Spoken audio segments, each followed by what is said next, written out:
family, welcome to another episode on the Winners Club Eloquently channel. I'm back again on the couch, and as always, today's episode is going to be a very valuable and an interesting one. I know everyone is going to learn a thing or two from this episode. I'm going to be sharing pretty much certain truths that I wished I knew earlier, or I wished that someone taught me in my growing up years, and I wished I just knew these truths earlier on, and it would have made life a whole lot different. Not better, I'm enjoying my life now, but it would have made things a whole lot different. And yeah, I thought to share this truth with you because regardless of where you are at on your life's journey, they can most certainly come in handy. So let's get right into it, shall we? The first truth that I wish that someone taught me earlier on is life doesn't automatically get good, neither do you automatically become prosperous just because you love God. Just because you are a born-again child of God, a Christian who goes to church, sometimes Monday, Tuesday, Wednesday, Thursday, Friday, Saturday, dedicate all of your time, your effort, and everything to church and to the work of God,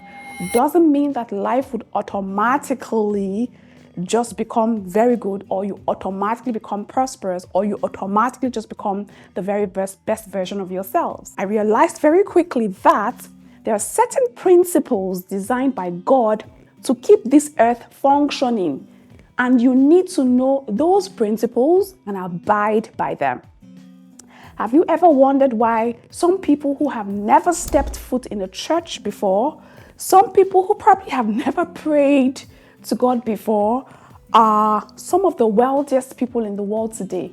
Now, I'm not saying that the end products or the benefit or result of loving God is necessary for you to be prosperous, but I dare say to you that that's actually one of the benefits you should be reaping from loving and knowing God personally. So just because you know God or you love God doesn't mean that you will be prosperous. God designed this earth, He designed this universe to function by certain laws and principles that guide or govern the administration or the functionality of this universe. You need to know what those principles are and put them to work. One of the principles include the principles of sowing and reaping. One of the principles is the principle of giving and receiving. One of the principles is the principle of creation. One of them is putting in the power and the words of affirmation to good use. Principles like how do you acquire, there are also systems in the world because we're also living in the world, and there are man-made systems that have been put in place by men to ensure that this world functions in a certain way. So there are lots of principles that govern your business world, your personal life, your emotional life, your mental life. There are lots of principles that guide. Do you know what those principles are? God already created the universe and everything that is in it. Even the Bible says the sun shines on the good and the evil, the godly and the ungodly. Why are ungodly men prosperous? Why is it that ungodly men are the ones who seem to have it all figured out? Because they are setting underlying principles of success that they know and they are abiding by. And whether you are good or bad or ungodly or godly, those principles will work for you if you know them and you are applying them. Loving God is good, don't get me wrong. Loving God and being passionate about the things of God and going all out to church and doing all of that good stuff is good. But always remember that you are living and playing in a universe and in one earth that was designed by this same God. And there are certain rules and principles that He put in place to ensure that it functions right. And of course, there are also certain systems that have been put in place by man to ensure that the earth is functioning in the way it's supposed to function. Know those principles and abide by them. Okay? The second thing that I wish that someone taught me earlier is the older you get, the more complicated and complex life gets. And that's why it's advisable that in your younger years, you use that time to develop the abilities that can help you thrive through the complexities of life. Life is so dynamic, life is very complex. So start developing yourself in your younger years. Acquire skills, acquire knowledge, information that can help you navigate through these complexities as you grow older. Acquire things like emotional intelligence, people management skills, time management skills, money management skills. Some people don't think that they should actually start now at their younger year to think about their financial life when they will be 75 or 80. They have no plan whatsoever for what will happen to them when they are 80 years old and they're old and gray and can't work. So there's no plan on ground now so that they are not dependent on someone when they're older. That's just one example.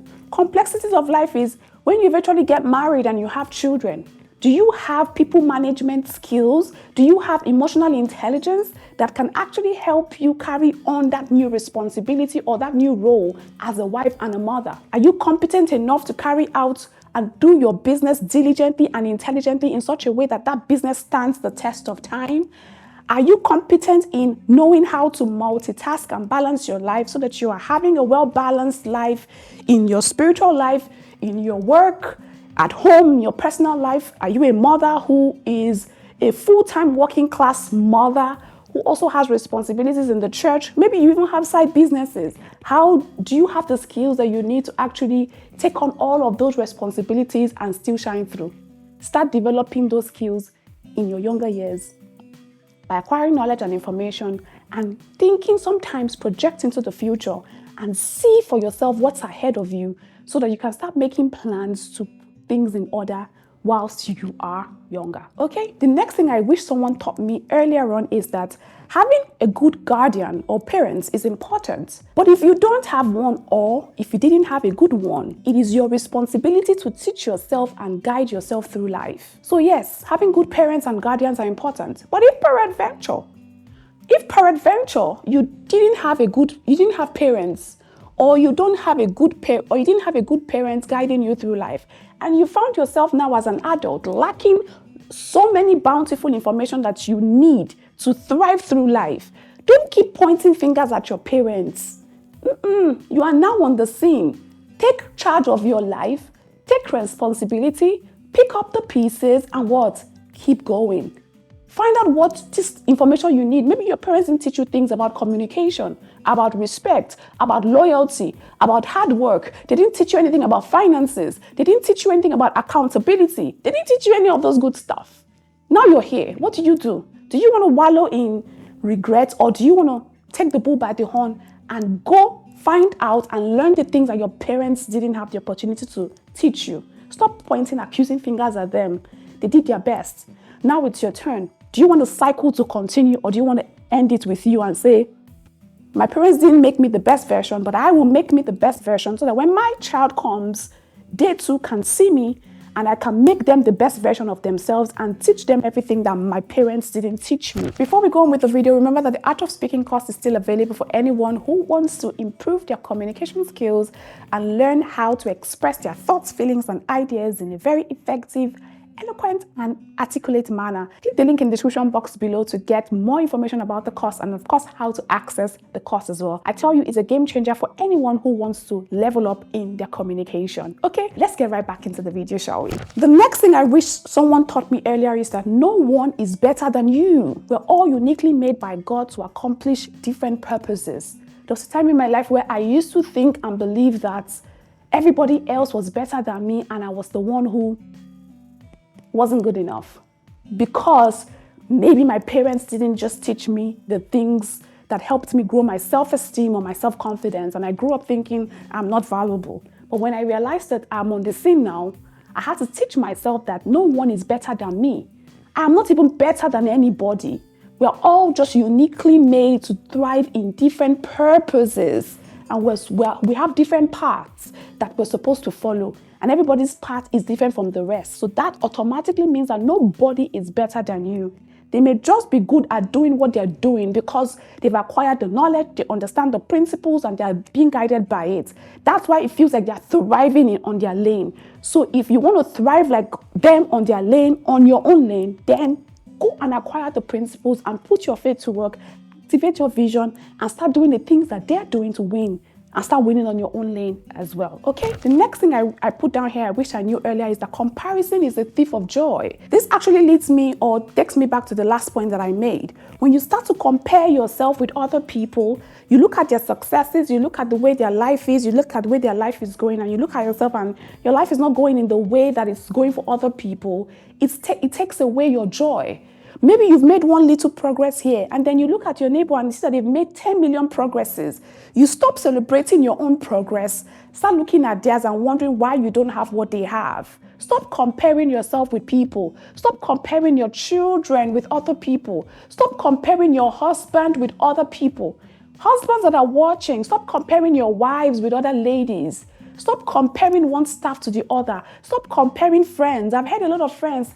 You guys know that my best girl is Moji. I've heard whenever I go out with Moji and maybe we meet someone that we know, the first thing they say is, who is finer between the two of you? Who cares who is finer? Who cares who is finer? Moji is fine in her rights. I'm fine in my rights. But you now asking the question, who is finer between the both of you, is just one of the dumbest questions you can ever ask. Why would you ask that question? Because in my opinion, beauty is in the eye of the beholder. I'm finer to somebody in somebody's eyes than Moji is. Moji is finer in somebody's eyes than I am.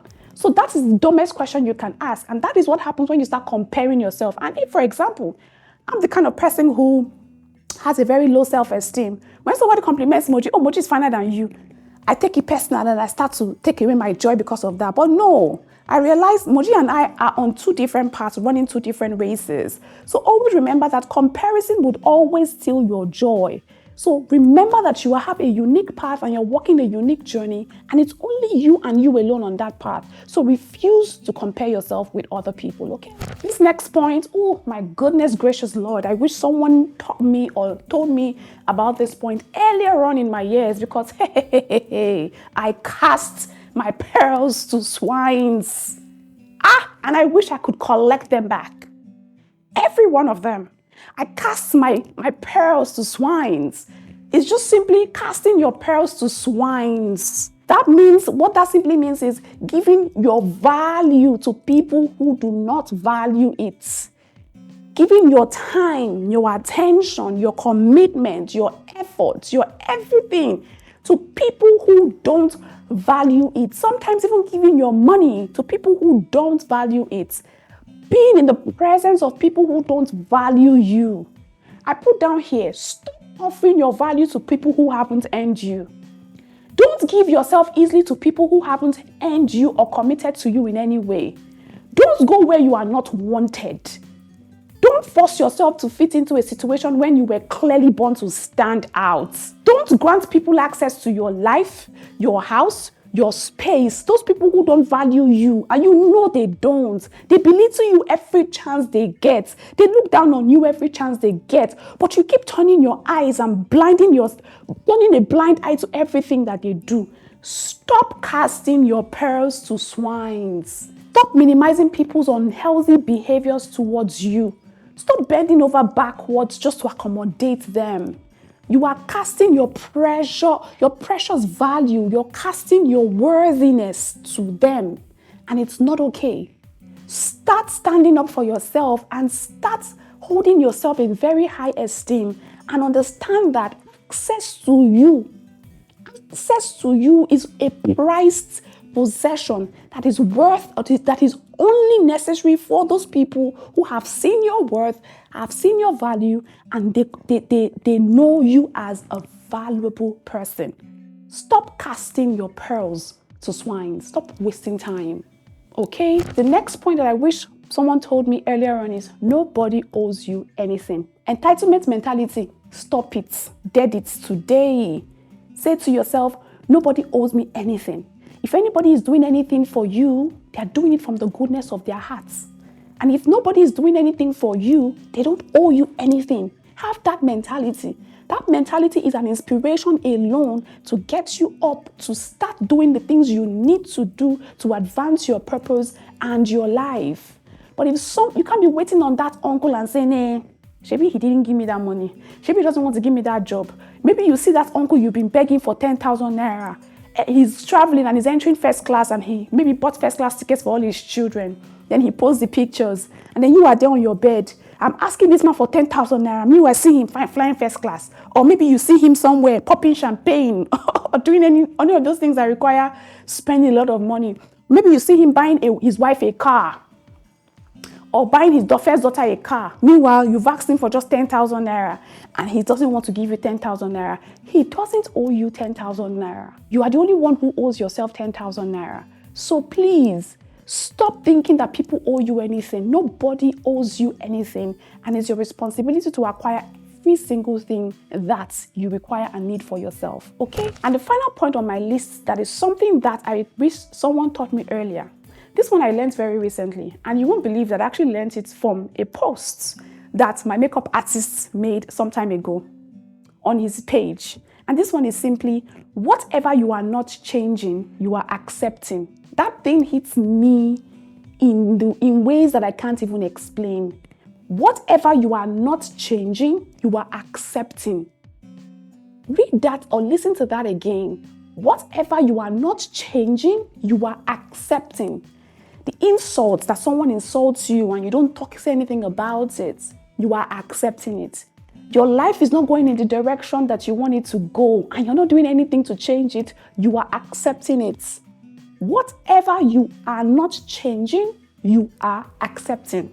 I'm not going to say more on that. Just go ponder about it and look into your own life. Reflect on your own life and ask yourself, what is that thing I've accepted consciously, unconsciously, subconsciously that I'm not doing anything about, but I don't like the way it is? You've accepted it. So don't be complaining if things are not changing, because you are not changing or doing anything to change it. So just embrace it and accept it and enjoy it. If you don't like it, don't accept it by taking the steps as required to change it. That's pretty much all I have for you for today's episode. I hope you've learned a thing or two from it, and you too can start putting to work some of the things I've put down here. And you don't have to wait until you are older or advanced in age and then you look back and you're like, oh, I wish that I knew this earlier. Now you know it, you know better, you do better. Okay? All right, my elegant family, I'll see you next time with another episode. Until then, remember to stay very elegant. Take care.